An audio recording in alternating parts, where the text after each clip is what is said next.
Welcome to episode 250 of the Thunder Underground podcast. Trent and Jason here as always. And this week, I think 250 is one of those numbers, it's one of those marks, right? Like Pretty a monumental number, I guess, like Pretty a 100, much. 200, 250. 250, which that's like what I weighed in kindergarten. Oh, okay. So yeah, it's, always a marker, kind of a landmark, not a landmark kind of thing, but fuck me, I botched this all up. But I mean, to commemorate a milestone episode, I think that we've got a good one going on here. We've got James Lomenzo joining us. Of course. And that's a great 250th episode, I think. If you're a fan of John Fogerty, White Lion, Black Label Society, Zakk Wylde's other stuff like Pride and Glory or Book of Shadows, Megadeth. Yeah, you've heard this guy's name many times throughout the years. And being a fan of all those, this is really cool. So I'm super happy. Definitely. Can't wait to get into this one. But before we do, we need to let you know, as always, that we are sponsored by DEB Concerts and MedFarm. MedFarm is a dispensary located in Broken Arrow, Oklahoma at 24683 East Highway 51. They're right there off the highway. You can't miss them. Get in there. They've got a huge selection. If you go in and tell them you heard about them here or mention Thunder Underground, they'll give you 10% off your order, which is very cool. Follow them on all their social medias and their website. They're always running specials as well. You can find them at medfarmok.com. Also, MedFarm on Facebook is PHARM and Instagram is at MedFarmOK. You can also find them on the Leafly website, which is where they list all their product. They've got a doctor on site every Friday and Saturday from 11 a.m. to 1 p.m. if you need to get a card. And on top of all that, their slogan is Cannabis with a Cause, because 30% of their proceeds is going to help build no-kill animal shelters, which is an extremely noble cause, as you've said before. Very noble. So yeah, get in there and help build no-kill animal shelters by spending your money on their product. You can't beat that. They're locally owned, family owned, 100%. None of this outside investor stuff. Yeah, so get in there and tell MedFarm that Thunder Underground sent you. Excuse my voice, by the way. I don't know what's going on. I'm not sick, but I sound like it. Now, I got a couple theories, but I'm not going to say anything. Okay. Try to be nice. Yeah, you can say it later, I guess, when we get deep into this episode. But DEB Concerts, promoter right here in Tulsa that has brought in a ton of amazing acts to the Ideal Ballroom, like Saxon, Last in Line, Sebastian Bach, Tom Kiefer, LA Guns, Kicks, Junkyard, Warrant, and now they're bringing in Buck Cherry to the Ideal Ballroom on February 22nd. That's going to be a good one. That one undoubtedly will sell out. Tickets have moved pretty fast. Oh, you know it. I know that Grind and Fist of Rage are both opening, and they've both posted that they've sold out of the tickets they had, and they've got another batch of tickets. So, I mean, that's how fast these things are moving, Hell of a show. I can't wait. Yeah. Hit up Grind or Fist of Rage for your tickets. You save a little bit of money, and you help them out. Eddie Trunk will be hosting this show, as he always does there at the Ideal Ballroom. And DEB Concerts also booked the D&B processing stage at the Roadhouse at Rocklahoma 2020. They did the same last year, and this year is no different, as Doug joined us on an episode last week. Oh, yeah, you guys heard all about it. Yeah, spilled the beans on all that. Headliners like Warrant, John Five and the Creatures, Lynch Mob, Liliac. You've also got Bullet Boys, Fist of Rage, several other bands out there, Severmind. Yeah, Travis Bond. Yeah. 90 Pound Wrench. You can find all that at rocklahoma.com. Of course. And also debconcerts.com. So yeah, huge thanks to DEB Concerts for their continued sponsorship, and you'll hear more about all the Rocklahoma artists as we get closer to that. Awesome. Speaking of Rocklahoma, as we've mentioned many times over the past maybe 2 years now, there's a show called Surviving Rocklahoma that Adam Richmond hosts. Every Sunday night he goes live on Facebook, 9 p.m. Central. And he's now also gotten that put into podcast form so you can check it out. That's great. Listen to it after the fact, or you can also listen to the Facebook video after the fact as well. We were just on there this week. Dude, it was so much fun to break down the lineup and other kind of stuff with Adam. Thanks for having us on, dude. And anytime you want us back on, we'll do it.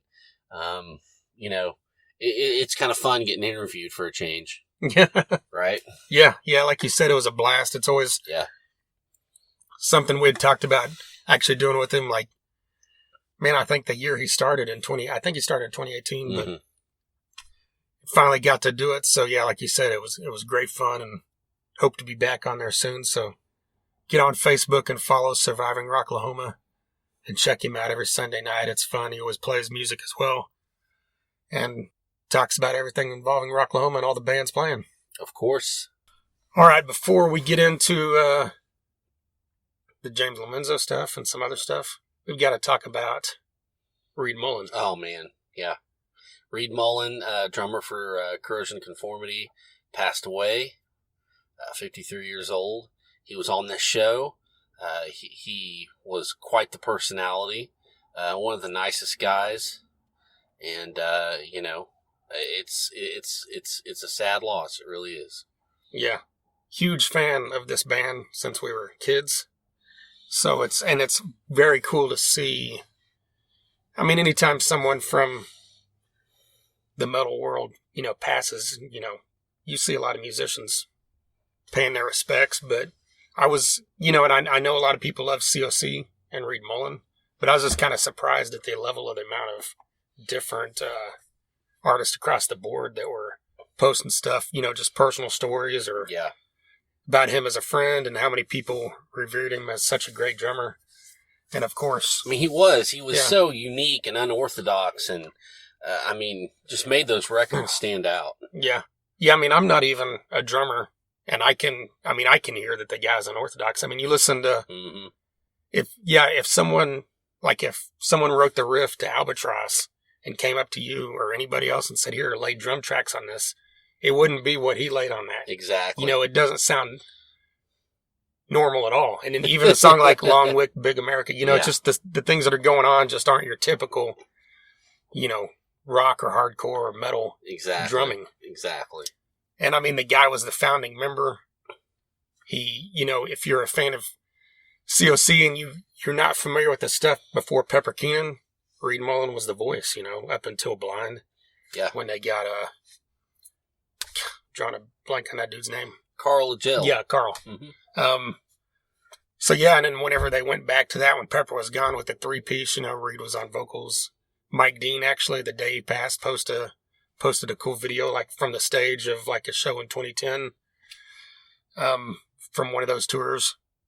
But yeah, so just like we mentioned on the episode when we had him on and a million other times since, COC's one of our favorite bands, and that guy was definitely one of our favorite guests we ever had on the show. Oh man, he took so much, he took the time out and he took the care. It really showed us, made us feel like one of those things where, you made you feel comfortable and like you were supposed to be there, which we were, and all this stuff. And go back and listen to it. It's super fun.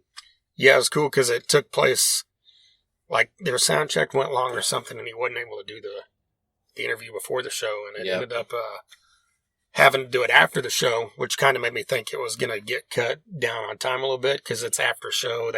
If they're not hanging around, just hanging out with people, they're going to hit the road or something. But, exactly. After he got done, he came out and we went and found a spot, and we were with him for probably an hour, after the show. So yeah, it was insane. Yeah. So that just goes to show you, what kind of cool guy this was. And like you said, a million great stories, and check out Teenage Time Killers if you never have as well. Definitely. I have the vinyl. It's fucking rad. Yes, definitely. Yeah. Once again, a huge loss in the hard rock and metal world there with Reed Mullen. Exactly. All right, so this past weekend I went to see British Lion. Yes, you did. If you're not familiar with British Lion, that is Steve Harris's side project. They just put out their second album actually last Friday, or maybe it's 2 weeks ago now. And it's a great album. It's a little more hard rock leaning than Iron Maiden is, but it's still got a lot of metal I like how roots to it. I like how you told me it's like it's kind of hard rock with like metal leaning, but like with power metal vocals. Yeah, there you go. Yeah, and you see him live, and it's even more so because that singer's. I was just sitting there thinking, I haven't really looked into him, but I should. I'm like, I bet this guy has a power metal band besides British Lion. And does he? I don't know. I still haven't looked into it. I need to, because he just has that sound, and his stage presence, the way he acts on stage, is like a power metal vocalist. Yeah, yeah. So, but yeah, I mean, they're really cool live, and Steve Harris, even a few of those songs almost had an Iron Maiden feel to them because you've got, when you're listening to it, you know, Steve Harris's bass bleeds through all that. Yeah, I mean, you got Steve Harris galloping through it, you know, you can't not kind of have that sound sometimes. Right. And then you're watching him, it's just like when he's on stage with Iron Maiden, you know, that one foot's on the amp half the time, and then you got the machine gun bass. That's right. Every once in a while. And the coolest part of all of it was after the show, the guy came out. I mean, this is the founding member of arguably the biggest metal band in history. And he didn't have to do that. Yeah. He came out and met everybody that wanted to meet him. That's awesome. It wasn't just like, hey, try to get an autograph or a picture while he's walking to the bus. You know, he stood in the venue and met every single person. That's great. That's great. And yeah, and you know, I met the guy, and it was the first time I'd been nervous meeting someone in quite a while. Yeah. Right. Just because of who it was. I mean, and what he means to the world of music. Yes. Not just metal. Exactly. So, yeah, check out British Lion if you have not. And also the picture books opened up this show. This band is a sight to behold live. I mean, it's just a two-piece. They're out of Germany, and they're fantastic. They got this kind of bluesy guitar, garage rock, fuzzy kind of noise thing going on. Mm-hmm. And it's more evident live than it is on record. On record, you hear it, but it sounds like one of those two-piece kind of bands when you hear it on record. Yeah. But live, it's just like this huge wall of sound, and there's so much intensity and passion, you know, from both of them. I mean, he beats the shit out of the drums like, you know, like they owe him a fucking 15 grand or something, you know, like, and there's, you know, and he's telling stories in between, and you can just tell these guys enjoy what they do, and the singer's dad is on tour with him as the sound man and the driver. And well, talk about how you told me that they never really took lessons, and they didn't really know how to play. They just started. Yeah, that's what So they're just going into this shit totally cold, which is kind of cool in a way. Yeah, that's what he told a little story about that live, and then I kind of read it in an interview thing after the show where he mentioned that he just picked up a guitar, and the drummer just picked up the drums, and, you know, never really learned it and just started beating the shit out of it. And then he said he still doesn't even really know chords. Everything he does is open tuning.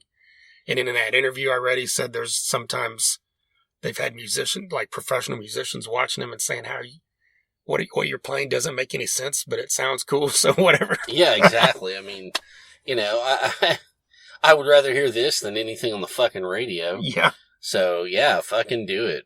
Yeah. Look these guys up, live videos of them for sure. Yeah. I mean, they're badass, and they're doing this British Lion tour, and then they're doing the Volbeat Clutch tour this spring. Right. So it looks like they're getting their name out there. So I think this might be a band you hear more about here in the coming year. That's fucked. It's great, but it's fucked. It's like I spent so many hours in my bedroom learning to play guitar when I was a kid, and now I make fucking airplane parts for a living. So I don't know. I guess, and these guys are saying, let's just bang on this shit. Oh, well, here you can open for Volbeat now. It's just insane. I think it was more than just a short period. I think they've been doing it quite a while. Really, they just never took the time to learn the proper way. Right. Now, because their newest album came out in 2017. Okay, well, I can't fucking blame them for that. I mean, whatever works, if it's working, keep doing it. Fuck it. Yeah. That's interesting. That's fucked. Wow. Wow. Fucked in a cool way. Yeah. No, I'm not down in it. It's actually refreshing. It's just, wow. You know, it's crazy. We should play some music. Let's do it. Okay, we're going to play right now a band that hopefully you've heard of. If you haven't, you've at least heard of the three guys that make the band up. The Revolution Saints have been around now 5 or 6 years, and their third album, Rise, just came out this past week. And this song is called When the Heartache Is Gone.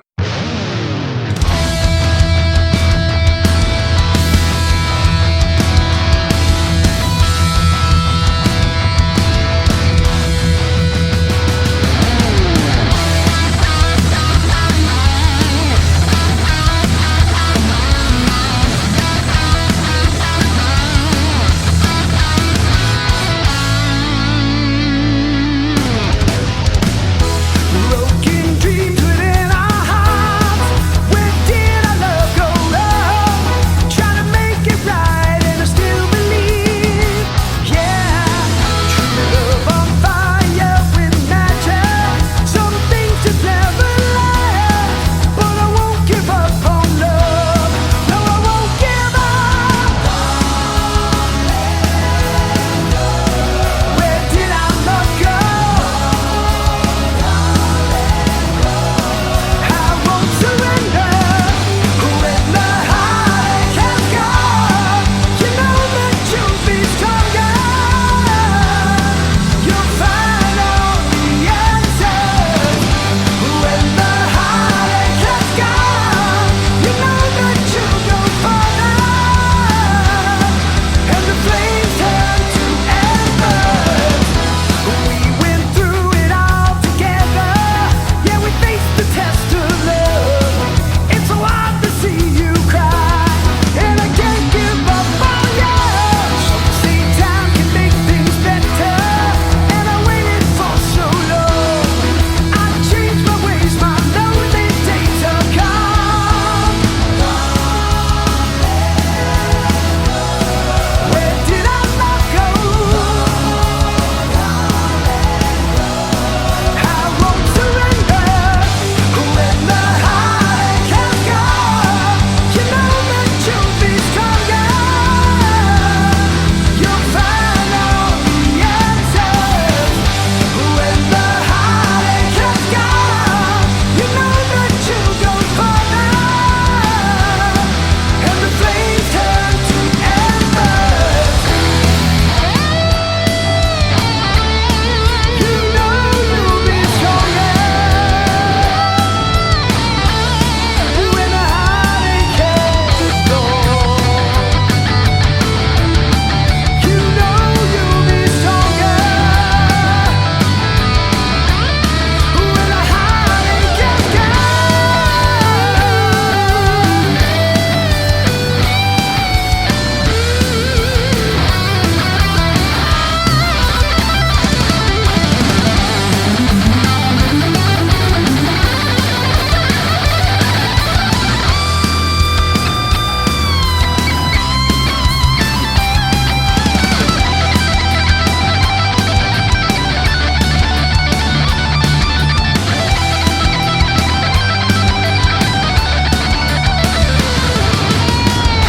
When the heartache has gone, you know that you'll be stronger. You'll find all the answers. When the heartache has gone, you know that you'll go farther, and the flames turn to embers. When the heartache has gone, you know that you'll be stronger. You'll find all the answers. When the heartache has gone, you know that you'll go farther, and the flames turn to embers. You'll find all the answers when the heartache has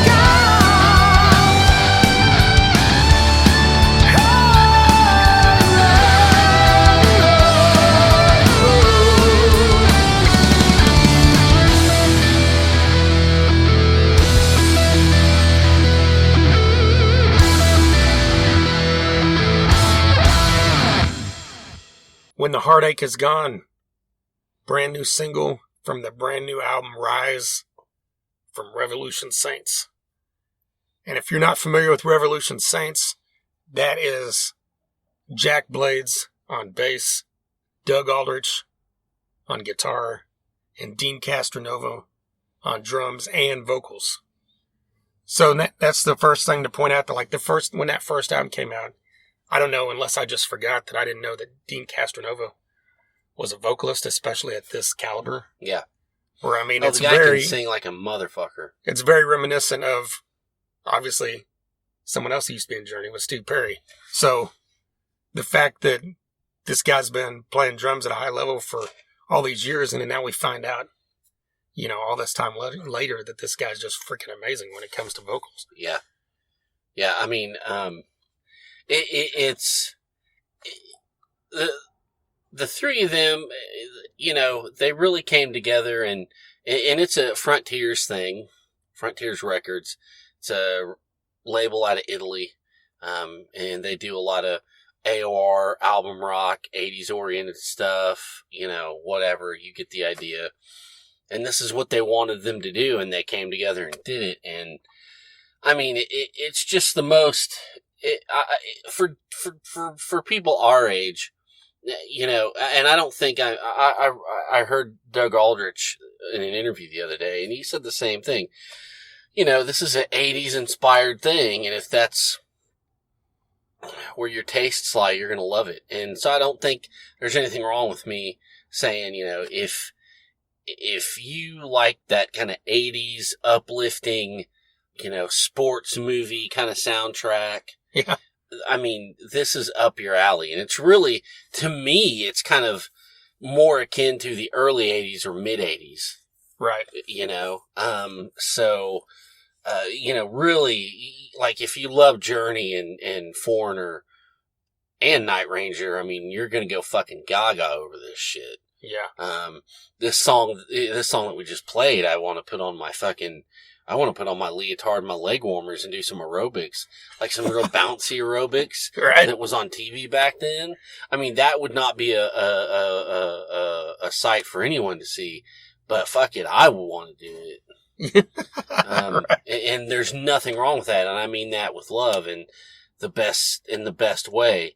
So, I mean, if you know, the polished, just soaked with harmonies and catchiness, with like, heavy, you know, just kind of razor guitars is your thing, look no further.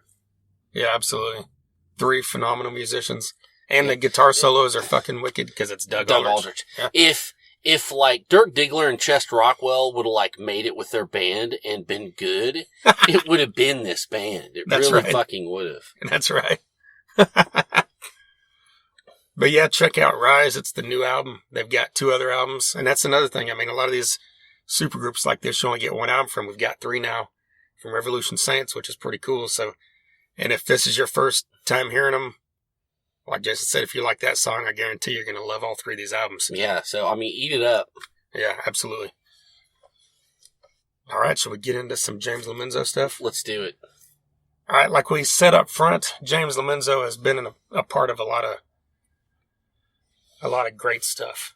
And this one is very cool to me because he's been in a part of a lot of stuff that, like, I don't just like, I fucking love. Yeah.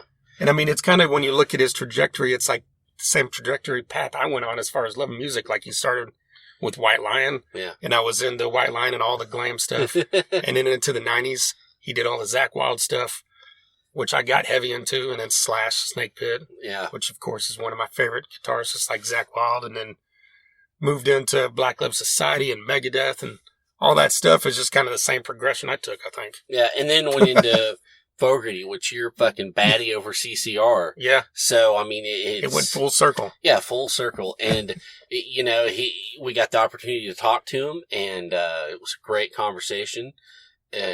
Great dude, great stories. And, yeah, this is awesome.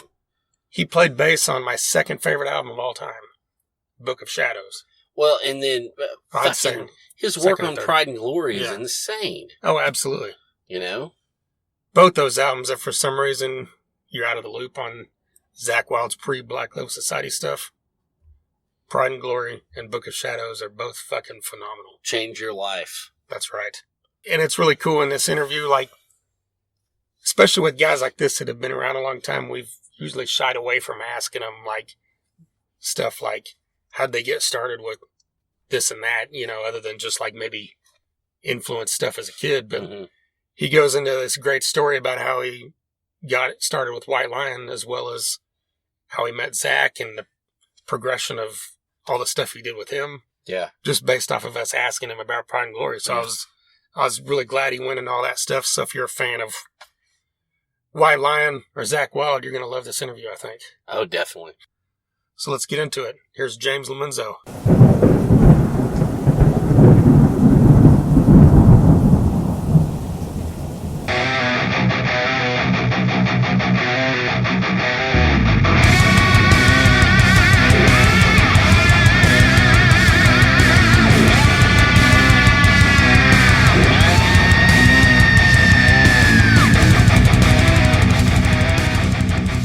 I saw this weekend you're going to be at NAMM with Roto Sound.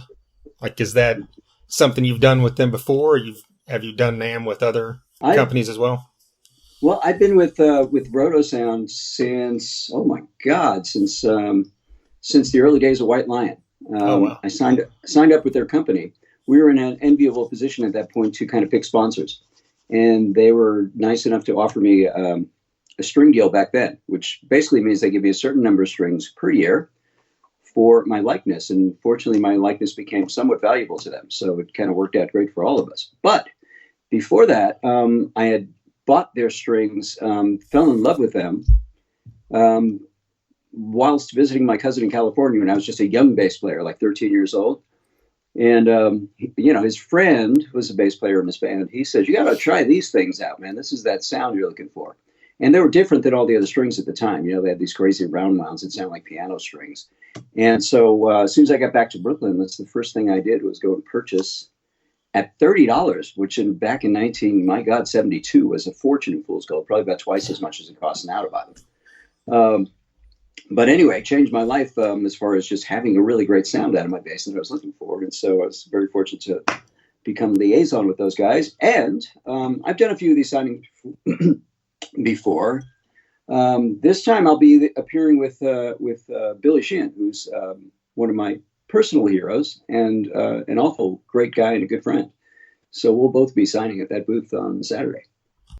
Jumping into like what you're currently doing, which is John Fogerty. I've never seen, in the past, I guess what's it been 6 or 7 years, like how did that come about? Like how'd you end up getting that gig? Okay, so I've been in John's band for about 6 years now. I had back in, let's see, where does that put us?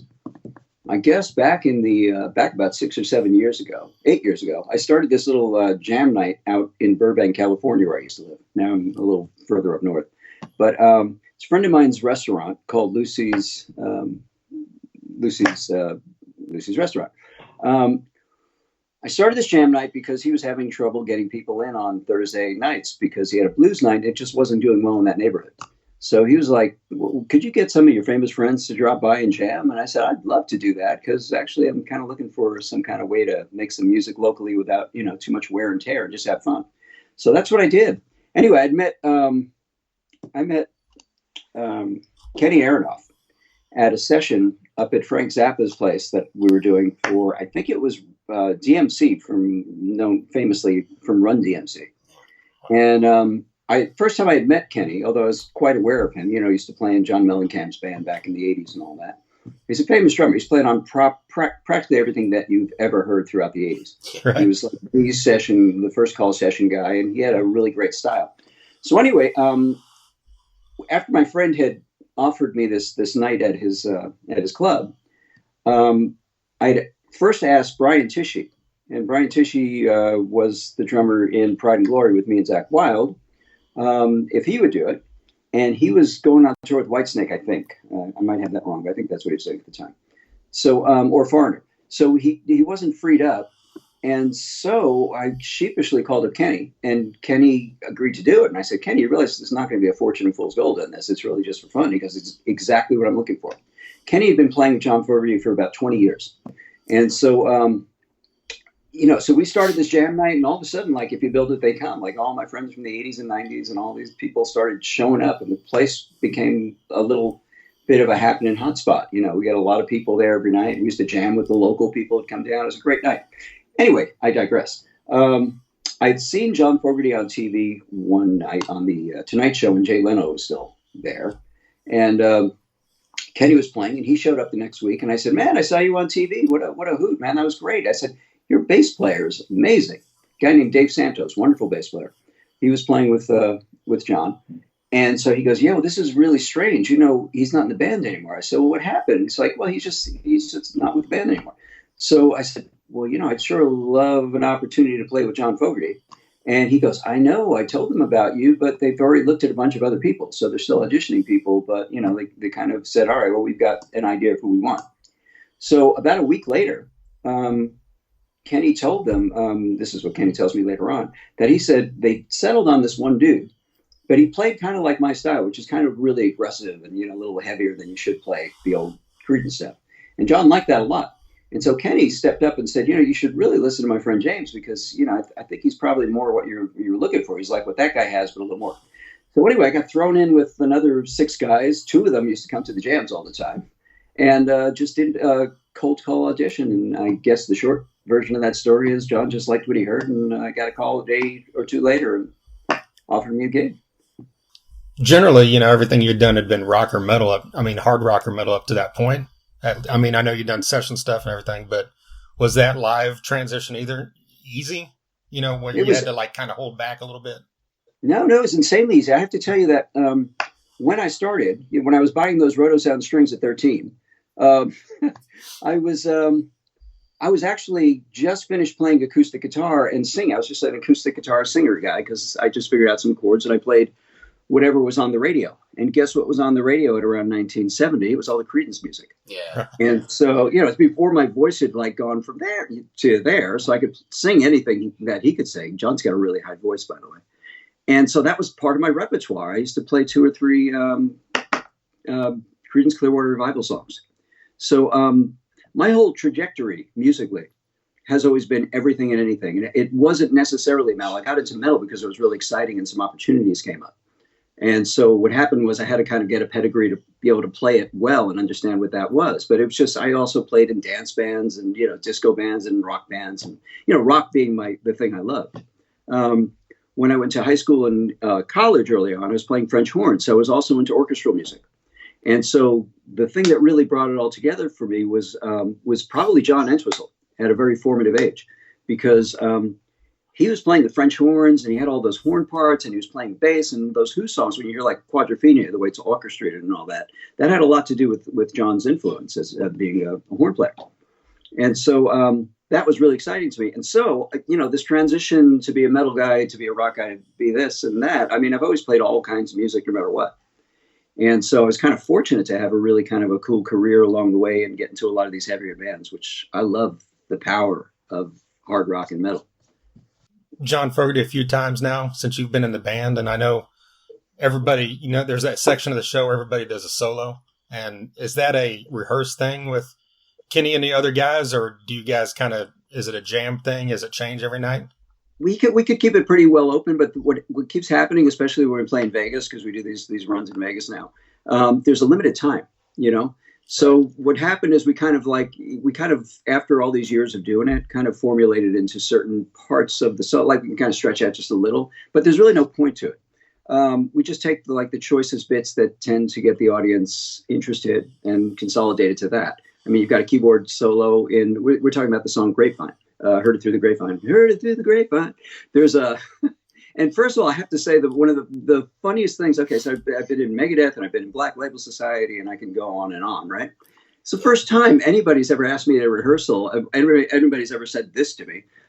John, 2 rehearsals into it, we're playing Heard It Through the Grapevine, and John turns to me and goes, I think we need a bass solo here. Right.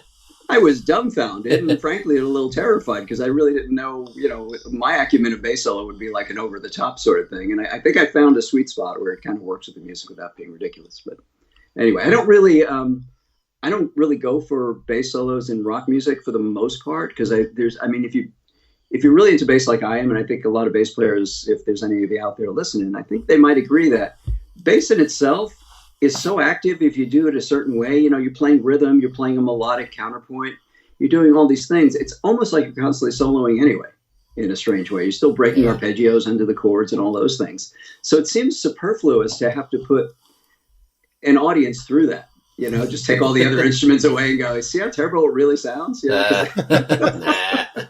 and besides, we've got, you know, these amazing players like Tal Wickenfield, a beautiful female bass player. I don't even know why I say female, but she's a phenom. Jaco Pastorius recording, Jack Cass. I'm sorry, it comes to me in a second. Somebody else. Jaco Pastorius. All these great documented bassists. I mean, I still chase that dream every day. I want to be like the Jaco of my dreams, and it keeps me inspired. But if you're not going to really do that, then I think more hand clapping and more like quarter notes is probably the best you can do. So anyway, that's. But thank you for noticing that I'm just standing back there playing down on the corner. So where did you see us play, by the way? I've seen you in Tulsa 3 times now. Oh, right, yeah, of course. Yeah, that one just a couple weeks ago, and then a couple times over the past few years. Very cool. Yeah. With such a catalog that Fogerty has and CCR, what are your favorite ones to play live? What are the ones you really look forward to? Each and every one of them. I love all those songs. Yeah. It's one of these weird gigs. It was the same when I played with David Lee Roth. I'm driving in the car. Now we play this stuff almost every night, so by virtue of just the repetition, you should be tired of it, right? But if I'm driving down the road and one of those songs comes up, my arm just instinctively reaches for the dial and cranks the thing up. These songs are like history, and so it's not wasted on me. It's a wonderful charge to be able to perform these songs, as best I can with John, who's just at his age. At any age, he's just an amazing performer and musician. Well, do you, you kind of mentioned it a minute ago, but do you miss playing heavy music live? Or does I'm always playing heavy music somewhere. I've always got something going on. Okay. We ran to, let me see. We have this thing called Hail, and I mean we, you guys know I was on The Amazing Race TV show, right? Yeah.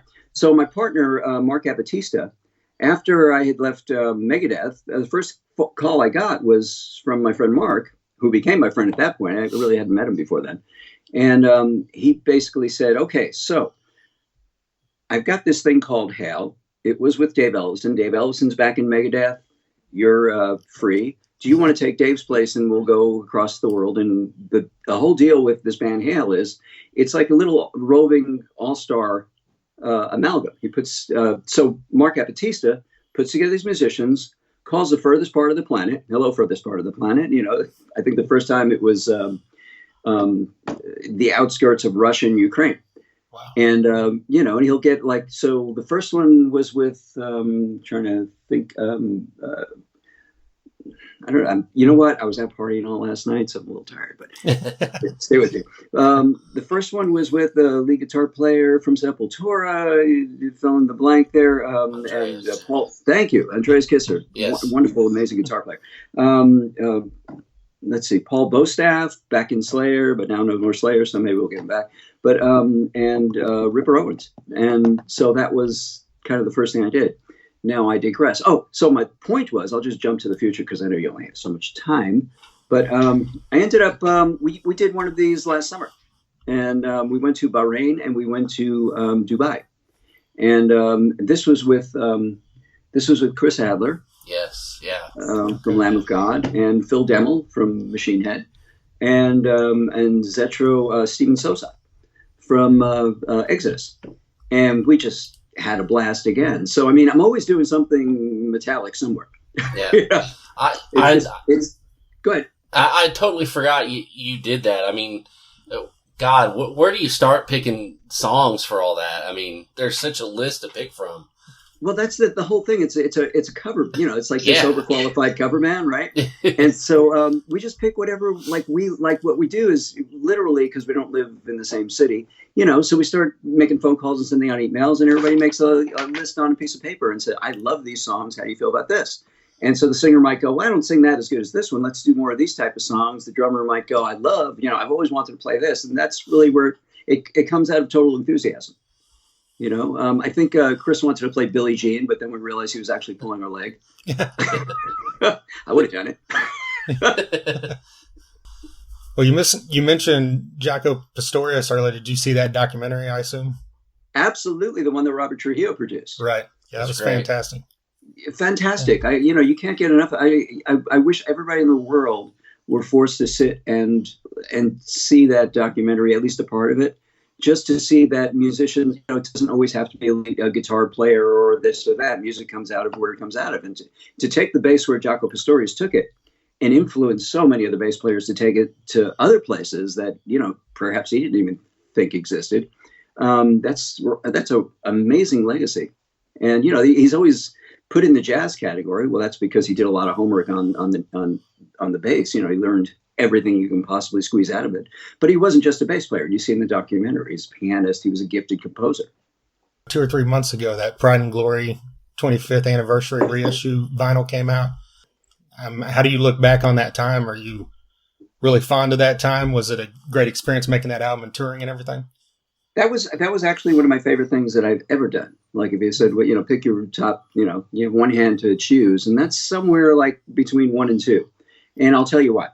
I'd been knocking it out back then with White Lion.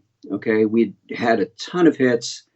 We'd already done 3 or 4 world tours. We'd opened up for just about every big band we were fans of.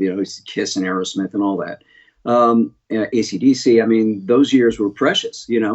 But we were kind of a green band. And so we did the best we could. And, this whole fame thing was really hoisted on us thanks to MTV and all that. And, it's an unnatural progression. I think most of the 80s guys, I still know a lot of them, feel like they were shot out of a cannon. And then all of a sudden somebody pulled the net out at the last minute, Right.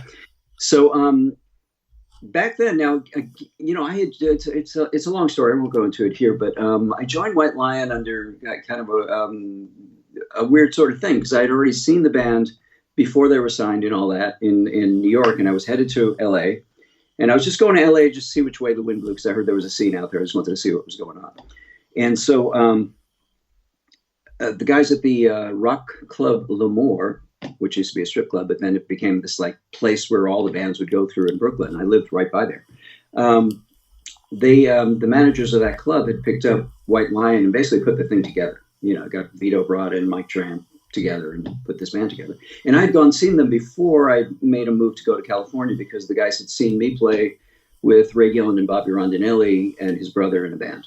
And they said to me, before you go, you should think about playing bass with these guys. They need a bass player because I think Dave Smith was leaving or something. And so I said, I'll come see him, So I went to the club. The club holds about 2,000 people.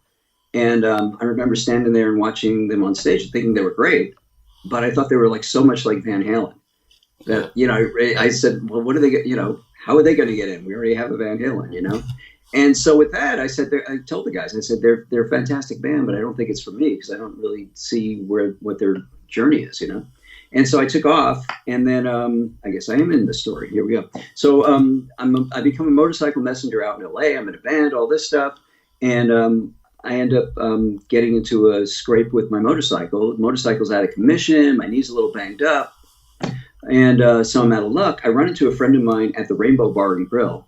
And he goes, well, how you doing? And I said, well, I'm about to hit Dire Straits. I'm kind of running out of money and options and stuff. He goes, well, that White Lion band still needs a bass player. And I was like, oh, really? And they go, yeah, they're going to Germany to record a record next month. And so he goes, well, I'll give you the number of the manager. Call them up. I bet they'll fly you out. They wanted you. So I did that. And, I went there and then I got there and I was thrilled to sit down with that band because actually they were playing music that I didn't hear at that thing. They started having all this music that sounded more like pop music to me. It didn't sound like metal music. And so I thought, well, this could have legs. This is, this could be a lot of vocal space, a lot of melody, a lot of great guitar playing. So I really grew into the band immediately. And then we took off and the rest is history. And so I forgot where I was going at the tail of this. Now, why did I go along here? Pride and Glory. Pride and Glory. Okay. So we do all, okay. Thank you for bearing with me on this. So we go all the way there 5-6 years later. gold records, platinum records, MTV, all the tours, all that stuff. We ended up on a tour with Vixen opening up, us in the second spot, and Ozzy Osbourne in the headliner. This is where I first meet Zakk Wylde. We immediately became best buds. We were kindred spirits, and we were kind of assholes all at the same time. And so we just started having a great time on tour. And what that ended up meaning was going out to clubs, like we play some arena, right? And then we go to the local bar. Inevitably, there'd be some band playing live music. And then we'd politely grab their instruments and play. And they didn't mind because they're like, it's Zakk, Zakk Wylde, Yeah. And so we did that constantly. And Greg D'Angelo came with us and he played drums and all that. So we get back to LA and we're doing one last tour as White Lion because the writing was on the wall and the band was just about finished up with their Atlantic stuff. And so Zakk and I, we kept hanging out. We kept doing the same here in LA. We'd go to the clubs and we'd go to what's now called the Viper Room. We'd play small gigs there and people would come see us because they already knew who we were, play a place called the Coconut Teaser, which is now a restaurant called Hyde. And people would come and see us there. So we had like this buzz. Geffen Records signed Zakk based on all of this. We start demoing music and then Pride and Glory is born. And then enter Brian Tichy. Brian Tichy ended up playing drums in that. And so the best of times, because there was so little contrivance in that band. Everything we did was completely organic, right from rehearsing in Zakk's garage out here in Santa Clarita, where he used to live. And we went to Seattle and got up there in the studio, and all kinds of crazy shit happened up there. The producer, the late Rick Parrish, who was a great producer and a wonderful soul, he's passed away since, but he didn't know what to make of us. So he basically kind of stayed away and let us just have the run in the studio, just gave us the keys and the engineer.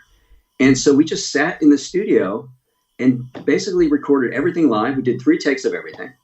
And that was pretty much the way that record was made, And then we hit the road in a van and a case of beer at our feet and took on the world, so to speak.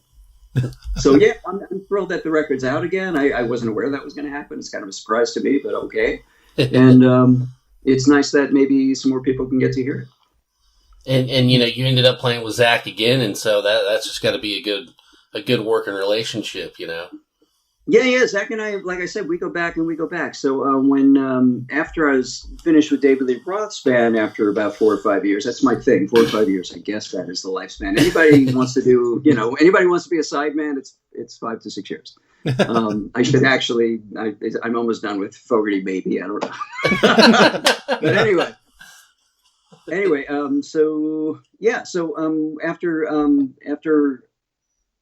After David Lee Roth's band, I was sitting up in Santa Clarita. I just bought a house there, and Zakk was right up the road. So I hadn't spoken to him for quite some time since we did Book of Shadows, I think.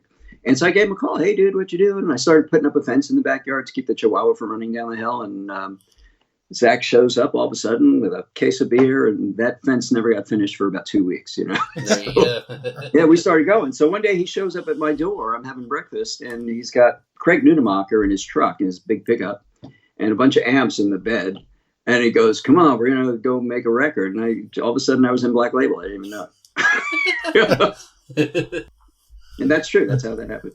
I heard an interview recently where Zakk was on, I think it was Mitch LaFon, and he mentioned in passing. Oh, I love Mitch. Yeah, he mentioned a Pride and Glory reunion in passing, and I didn't know if he was joking. Is that like anything that's ever been discussed? No, I haven't heard hiding hair. Like I said, I was surprised the record was released again. Okay. I'd also heard, Brian Tichy was on our podcast here just a couple months ago. We didn't talk about Brian. this, but I heard him on another podcast where he mentioned that once you guys finished the Pride and Glory tour, both of you went directly into the Snake Pit tour. So was that kind of yeah. Was that kind of hectic, like doing that stuff nonstop there for a couple years? Well, I just had my daughter at that moment. So what was hectic about it was right after Pride and Glory, my daughter was born. I was home. It all kind of worked out okay, But I get a call from Brian, and Mike Inez had just joined Alice in Chains. And so he was part of the Snake Pit at that point, as was Matt Sorum. And so somebody recommended Tichy, and to replace Matt in that because they were going on tour, and all of a sudden these guys were just, gone. And so Tishy went in there, and then Tishy called up and said, my friend James is right down the road. He's a really good bass player. We should probably try him out. And so I came down there. That's when I first met Gilby and Slash and everybody else in the band, Dover. And that was a whirlwind, dude. That was like 2 weeks worth of rehearsal, and we were on the road. I had these giant pieces of paper all over the drum riser because I didn't have time to really know all these songs, But that went on for a couple of years, maybe 2 years, and we did a world tour. And actually, Brian and I sat at Mates with Slash for an additional year, writing up material for an album that never came out. So, okay, so it wasn't that second album; it was something else that didn't get released. Yeah, no. We were doing something, and then Slash decided to be a Slash blues ball band. Okay, so gotcha. We wanted to have a ball. We weren't having a ball. Well, speaking of Brian Tishy, and you mentioned Kenny earlier. I mean, working with both those guys who are world-class drummers and among other people, I mean, do players like that make your job super easy live? I am blessed, dude. I'm blessed because I could have only dreamed to play with some of these great drummers. I mean, fans of each and every one of them. I became a fan of Brian's as soon as he came into the room. He's a force of nature. This year, I was fortunate to play and record with Bill Ward. Wow. Never thought that would happen, and that was just amazing because he is just that. He's a perfect gentleman, but when he sits down on the drums, it is uniquely him. It sounds like him. Kenny Aronoff, who I've been playing with for 6 years, and we're best of friends. I can pick out his drum sound on the radio anytime. Like if something comes, if I don't even know, it's like that's Kenny, and then I'll ask him the next day. He goes, "Yeah, that was me." It's like Belinda Carlisle. Heaven is a place on earth. That was you, right? Yeah. So yeah, man. I mean, and I'm just forgetting a lot of the great drummers. Ray Luzier, for God's sake, he's he's a beast. Just when you think he can't get any better, he does every time. So he's one of those great drummers too that I've been fortunate to play with, and making my job easier. Because now I can sit there and create and play with reckless abandon. I used to, when I do clinics, I used to say this, and I've stopped saying it since because I don't agree anymore. But I used to tell people, if you want to get really good on your instrument, on your bass guitar especially, try and play with a shitty drummer. Because if you can make music out of that, then that's a testimony to you. Yeah. And all of a sudden, we had like a fill-in drummer in one of my bands, and he was just awful. And I decided that that's bad advice. But don't do that, kids. Talk about how did the LA Rhythm section come to be? Well, that was just because Kenny and I had been doing a lot of sessions independently. We're in my little studio room out here in my home, and Kenny has a lock-up studio with a full desk and all that stuff out in North Hollywood. So we were independently doing recordings with each other over the internet, as most people do. Like he'd send me tracks. As a matter of fact, this one time he had to get 11 tracks out. And so he'd finish one on one side, and then he'd email it to me, and I'd finish it. We'd send it off as an engineer, package it, and send it off to the client. So we've been doing this for quite some time. So we just decided to call it something so that people could, reach out to us together, and we could just kind of continue doing this. The great thing about it is that, you get Kenny's sound, and he has great mics and great pre's and all that stuff. So you get that basis, and you get my sound and all that stuff, and, we play really well together. I mean, we've just been doing it forever, so it's a second nature thing. And our approach is the same as, like the Wrecking Crew, bands like, all those kind of old school studio players. We approach the music like that. We listen to what the music is, and we try to optimize it. And we don't just kind of sit four on the floor unless that's what it needs, So we infuse our own ability and personality and experience into everything that we do together. Well, I would assume, I'm just making an assumption as a bass player that you're probably a Rush fan. There isn't anyone who isn't a Rush fan. That's right. That's right. Except a lot of wives and girlfriends. Right. Yeah. Everybody's thoughts on Neil Peart is that he's amazing, but just like, what are your thoughts as a fellow player on what he contributed? Neil Peart was especially, when Moving Pictures came out, the word game changer is underused in context with that, because that really changed the way everybody kind of thought about what rock into metal drumming could be. I mean, that kind of precision, that kind of like a space for each sound, and that kind of what's the word I'm looking for? The perfusion, the strength that he played with. Nobody had done that up until then. So, I would go as far to say as he probably modified people's perception of drums as much as maybe Eddie Van Halen did for guitar in that record, especially, and that's what I got out of it. And I remember being really excited, and, people cannot listen to Tom Sawyer without air drumming. Right. Yeah. That ending part. Exactly. Cool, man. Well, we won't keep you all night. We appreciate you taking the time to do this. Oh man, this is a blast, man. It's good to see you guys. Good to see us here sitting out in Tulsa right now. Yeah. That's Yes. right. That's right. Beautiful, man. All right. Well, I'm gonna look forward to coming back and seeing you guys live and in person. And when I do, you give me a call. We'll get together. All right. Definitely. Well, thank you very much. There you go, James Lomenzo. A huge thank you to him for taking the time out to spend a little bit of time with us there. Record that interview on Skype. That was a great deal. I'm glad we got to do it. Oh, for sure. Quite an honor. Definitely. Like we mentioned beforehand, and like you heard throughout that interview, he's been with John Fogerty for several years now. He's also a part of the White Lion heyday back in the late 80s, early 90s, as well as being in Pride and Glory / the Snake Pit, Black Label Society. He was in David Lee Roth's band for a while. Yeah. Megadeth. He's obviously the only bass player that's ever been in Megadeth that wasn't named David Elfson. Well, no, there was James McDonough, Oh, that's right. the Iced Earth dude. That's right. Okay. Scratch that. I'm a nerd. Sorry. But I should have known that too as soon as you said yeah. Yeah, of course, like you mentioned there, he's part of that Project Hell, which, That's right. you know, And you always that see was that one name of the pop up things every that- once in a Yeah, while. I'd forgotten about it until he said it because, the guy does so much. Yeah. So yeah, definitely check out all this stuff if you have not, and follow James Lomenzo on all the socials, and check out John Fogerty next time he comes to town. All right, if this is your first time listening, we greatly appreciate it. We've got 249 previous episodes. We've had all kinds of guests. We've had Gene Simmons of Kiss, Bruce Kulick, formerly of Kiss. Like we mentioned, David Elfson. He's been on here. Chris Broderick, who used to be in Megadeth, has also been on here, as well as guys from, if you like the 80s stuff, we've had on guys from Warrant, Trickster, Firehouse, Dokken, LA Guns, Kicks, Junkyard, Frank Hannon from Tesla.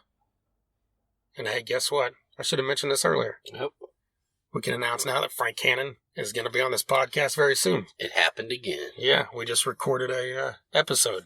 Hell yeah. So look for that one coming soon. Right on. We've also got one coming up with Tommy Erickson of Slumlord Radio. And yeah, a host of other people have been on here, like guys from Seven Dust and Prong, and a long-ass list. So just dig through it and check it out. SoundCloud.com/Thunder-Underground. You can find us on iTunes, Google Music, TuneIn, Stitcher, Mixcloud. Get on YouTube. Follow us. Subscribe at The Thunder Underground. Got a lot of review videos on there. Our most recent episode 249, which was our Rocklahoma reaction, lineup reaction, is also on YouTube. So get on there, check that out. TheThunderUnderground.com. You can find all the socials where you can follow us on Facebook and Twitter and Instagram. You can also listen to the podcast there as well and read reviews. So yeah, I think that covers it. Hell yeah. All right. Well, once again, a huge thank you to James Lomenzo, MedFarm, and DEB Concerts. And here's to the next 250. Hell yeah. All right. Until next time. Yeah, no, it makes you guys look sexier. A wonderful bouquet behind you. Or a bokeh. They call it a bokeh. Nice. I guess belated happy birthday. Hey, thanks, man. Yeah. Still alive. I think we can still go with that. That works, yeah. More importantly, Happy New Year, gentlemen. Yeah. Well, thank you very much. You too. It'll be a good one. Thunder Underground, y'all.